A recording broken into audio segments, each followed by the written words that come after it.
Mga kalingap, ka-Jomcar, kumusta na kayo? Mainit sa bahay, brown out.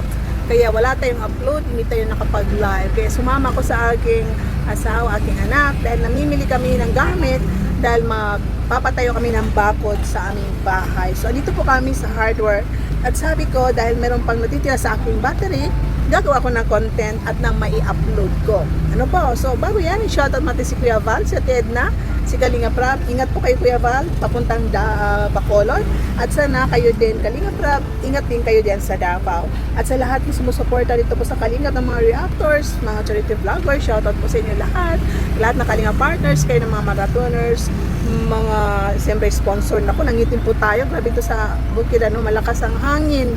Yan, parang masakit sa balat. So, dito tayo, no, na itong si Jomar na walang katapusan tuwing may issue sa ibang tandem, sa ibang mga bini, no. Si Carla naman at si Jomar na naman ang pinupunterya ng iba is ginagawa na ng issue, no. Kung ano-ano lang. Ito si Jomar is pinatawas daw, no. Na, ayun nga, kahapon nag-live tayo. Ano bang ibig sabihin ng pinatawas, no? Parang pinapahula mo or parang lalapit ka, I mean, ang pinatawas daw is pupunta ka dyan sa manghula or manggagamot or albularyo para bang kung may usog-usog dyan is para gamutin, ano po, no? Pero itong ginawa nitong basher na si Christina is parang pinahulaan niya si Jomar at ilan daw ang anak. At yun na pinakita ko sa live ni Jomar na itong anak daw ni Jomar is meron daw bangs na bata daw na babae, no? Grabe, no? Grabe. Parang marunong pa siya sa Panginoon. Ito nga po. Pero para sa akin, aking idea, no, aking side, hindi po ako naniniwala. Kahit araw-arawin ninyo ang tawas-tawas na yan, ipahula ninyo, hindi po ako naniniwala. Nasa atin po, nasa belief po natin.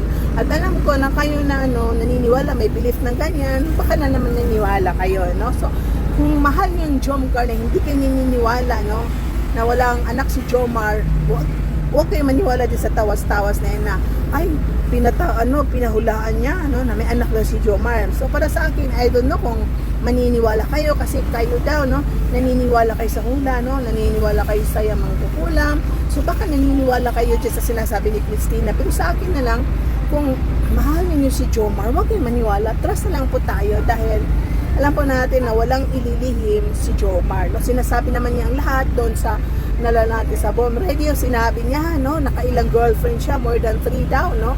Parang hindi serious. At yung, mahal doon niya si Carla. Sabi niya, Carla, I love you, no?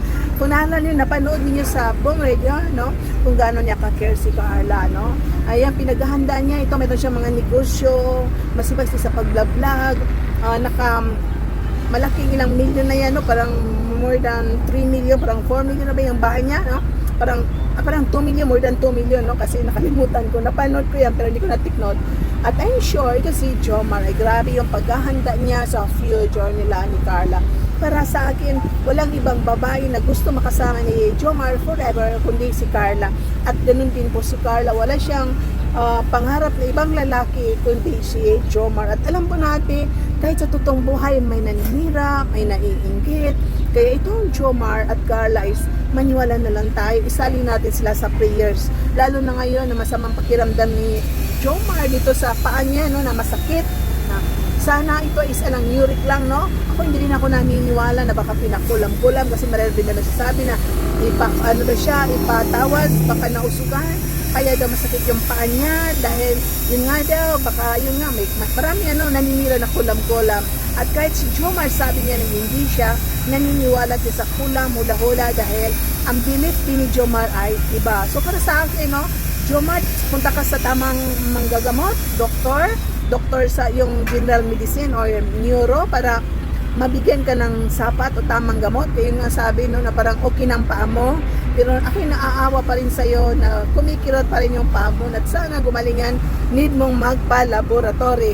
At yun nga, tayo na lahat na sumusuporta sa Jomcar, huwag natin kalimutan lagi dahil mahal natin sila, ibigay natin yung full support. Huwag tayong sumangayon sa mga basher, huwag tayong sumangayon kasi sabi nila tawas-tawas, hula-hula.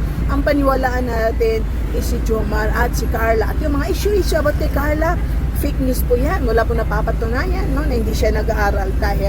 Kahit hindi nasabi ni Nanay Cynthia na hindi pa niya nakausap si Carla, Kasi tinanong siya ni Kuya Bal kung nag-aaral ba. Siyempre sabi niya, hindi ko alam. Kasi baka sa araw na yun, hindi niya alam kung pumasok ba. Kasi katulad ko, no, kahit araw-araw kami nag-uusap ng anak ko, kung tanungin ako, Darlene, pumasok sa school ang anak mo? Di sasagutin ko, hindi ko alam. No? Kasi siyempre, ngayong araw, hindi ko na itanong, nak, kumusta ka? May pasok ka ba? So, di ba kayo na ibig sabihin ni Cynthia na hindi ko alam? Kasi minsan, yung mga anak natin, minsan wala silang pasok, walang silang exam, nasa schoolan sila, nagre-research, or baka nagumagala-gala sila sa magkakaibigan dyan. So, minsan hindi natin natatanong yung anak natin, nak, may pasok ka ba bukas?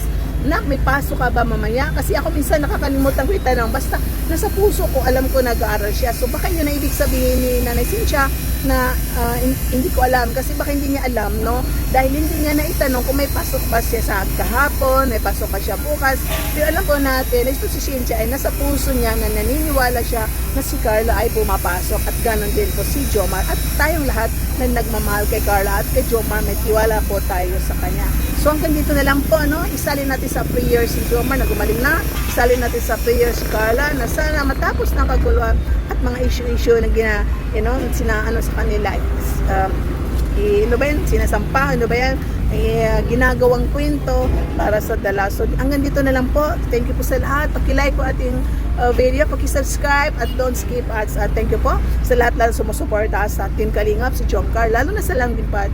Shout out po sa Jomcar Fans for Life, Solid Jomcar supporters, Team Marathoners, GC International kay Norfaina, Team Chaklik kay Calvario ng Europe, Solid Jomcar 23, Solid 23, Jomcar 23 Solid Group, nawawala na tayo, Team Hopia, Team Katsa, Team Azor, lahat-lahat, no? Lahat na sumusuporta sa Jomcar. Hindi ko kayo may isa-isa dahil sa dami-dami ninyo, no? So, I love you all. See you in my next reaction video. Bye! And keep smiling everyone. Ingat po kayo.